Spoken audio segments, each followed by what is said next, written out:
Salut, aujourd'hui on va faire un personnage à l'aquarelle et je vais te montrer comment je le réalise pas à pas, comment je fais les cheveux, comment je fais la peau, comment je mets du relief. Et quand on est débutant, souvent c'est quelque chose qu'on a du mal à faire, de mettre du contraste. Donc à côté de ça, je vais faire le même personnage avec ce qu'il ne faut pas faire comme geste, les gestes qu'on a tendance à faire quand on débute et que j'ai pu expérimenter aussi avant, donc je les connais, les petites astuces, les petits trucs qu'on a du mal à capter.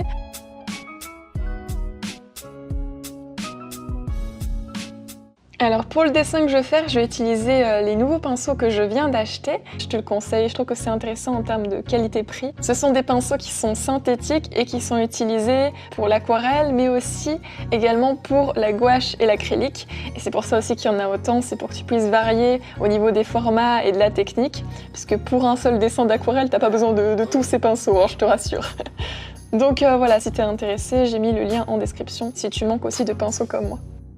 Alors pour ma zone de travail, j'ai à côté de moi mes godets d'aquarelle. C'est ce qu'on va utiliser pour cette vidéo plutôt que l'aquarelle en tube, puisque les godets c'est la forme d'aquarelle qui est la plus répandue.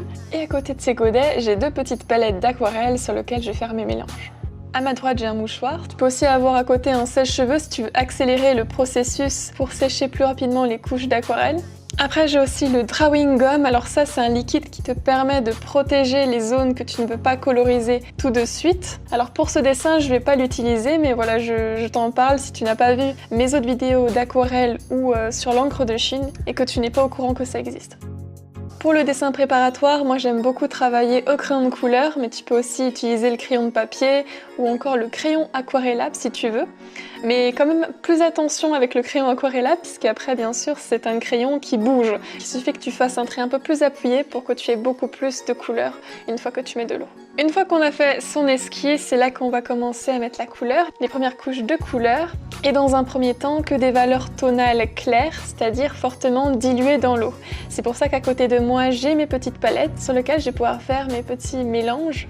J'imbibe mon pinceau d'eau, je place le pinceau dans le godet, je récupère la couleur et ensuite sur ma petite palette à côté, c'est là que je vais mettre plus ou moins d'eau pour avoir la teinte que je veux. En gardant tes couleurs à côté, tu pourras aussi les réutiliser la même teinte pour faire les prochaines couches. Alors je prends la couleur que j'ai fait juste à côté pour les appliquer sur toutes les zones où j'ai de la peau et pour que tout se répartisse uniformément sur la feuille. Donc là, il n'y a pas de différence en termes de teinte de base.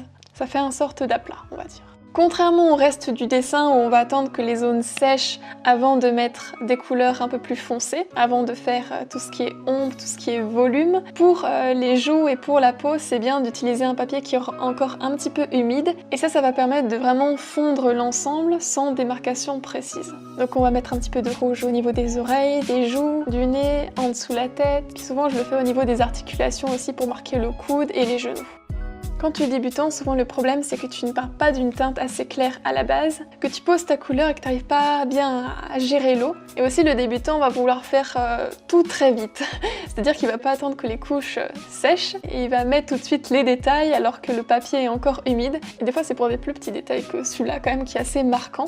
Et aussi vouloir mettre tout de suite toutes les couleurs, donc mettre les cheveux alors que le front n'est pas encore sec. Et là, ça va faire que les mèches des cheveux vont se fondre avec la couleur de la peau. Donc on n'a vraiment pas un rendu précis du tout. Alors au départ, ça va pas être quelque chose de très visible, mais quand ça va sécher, ça va vraiment se voir. Et là, on se retrouve avec des auréoles non désirées, surtout si on a mis beaucoup d'eau. Alors ça, ce petit truc que tu vois, c'est un effet qui peut être intéressant, que l'on peut rechercher pour le lavis, mais pas dans ce cas-là. Alors bon, j'ai un petit peu exagéré la chose, mais c'est quelque chose vers quoi on peut tendre quand on débute. L'aquarelle, c'est la technique de la patience, il n'y a pas le feu. Ta peinture, même si elle sèche, elle est réutilisable par la suite. Il suffit de la réactiver avec de l'eau. C'est pas comme l'acrylique ou la gouache, où là c'est plus compliqué. A contrario de mettre trop d'eau, il y a une autre erreur que l'on peut trouver, c'est de ne pas en mettre assez en prenant la peinture au godet directement. Comme tu peux le voir précédemment, je ne suis pas passée par la petite palette à côté, j'ai noyé directement mon godet avec de l'eau pour ensuite le mettre sur ma feuille. Et avec ce système-là, on augmente le risque d'utiliser l'aquarelle comme de l'acrylique, de ne pas assez diluer quoi. Alors on revient à l'autre dessin, on va appliquer les tons de base sur les différents éléments maintenant que la peau est sèche. Pour l'écharpe, j'ai envie d'utiliser des tons violets et à côté j'ai un ancien mélange que je peux réutiliser en réactivant la peinture avec de l'eau. Alors pour l'écharpe, après coup je me suis dit que la teinte que j'avais déjà posée était trop foncée, donc ce que tu peux faire c'est venir avec un second pinceau neutre imbibé d'un peu d'eau et doté un petit peu d'aquarelle. Alors l'aquarelle qui est encore humide est absorbée par le pinceau et ça rajoute même un petit peu de relief, comme tu peux voir, un peu de volume. Maintenant qu'on a mis les couleurs de base, le but c'est de faire ressortir le volume et les textures. Et pour ça, on va renforcer la profondeur en plaçant des ombres. Alors le petit but à ce niveau-là, c'est de se demander d'où provient la lumière pour bien avoir une ligne directrice pour nos ombres. Et dans mon cas, je vais la placer en haut à droite. D'ailleurs, si tu veux avoir des conseils sur les ombres du visage, je te conseille d'aller voir ma vidéo sur le sujet que j'ai fait il y a quelques mois. Pour les ombres à ce niveau-là, j'essaye de garder la même teinte que celle que j'avais en plus clair. Et ensuite, on vérifie vraiment que le passe-pied est vraiment sec pour pouvoir poser ensuite les détails. Je viens poser des motifs au niveau du pantalon, je fais aussi les petites taches de rousseur. À ce stade-là, tu peux t'arrêter, mais tu peux aussi continuer en rajoutant plus de lumière à l'ensemble. Et pour cela, tu peux utiliser de la gouache blanche. Alors dans mon cas, j'utilise ce petit pot Colorex, où c'est de la gouache qui est déjà complètement liquide. Tu peux aussi utiliser pour les détails vraiment très précis un stylo blanc, ou encore un crayon gras de couleur blanc. Mais par contre, je te conseille moyennement d'utiliser le blanc sur certaines palettes d'aquarelle. Mais tout ça c'est vraiment très légèrement, faut pas trop en abuser non plus.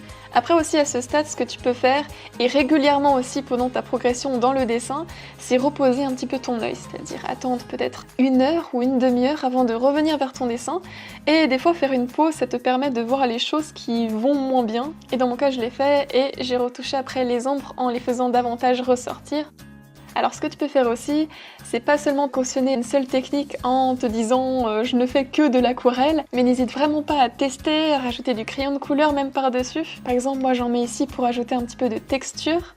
Pour ajouter un arrière-plan, si tu as envie d'en mettre un même après coup, tu peux le faire aussi au crayon de couleur comme tu veux. Et moi personnellement pour ce dessin, je vais utiliser du Pro Marker.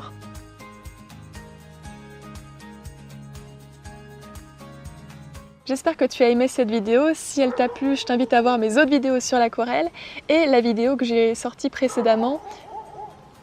Il me répond en plus. J'ai sorti précédemment une vidéo Draw This Again. Je pense que ça peut peut-être t'intéresser si tu t'intéresses à l'aquarelle et si tu veux continuer à voir d'autres personnages pour avoir d'autres exemples. Voilà, donc je te mets le lien ici en haut. Moi je te dis à bientôt pour une prochaine vidéo et en attendant, à tes crayons.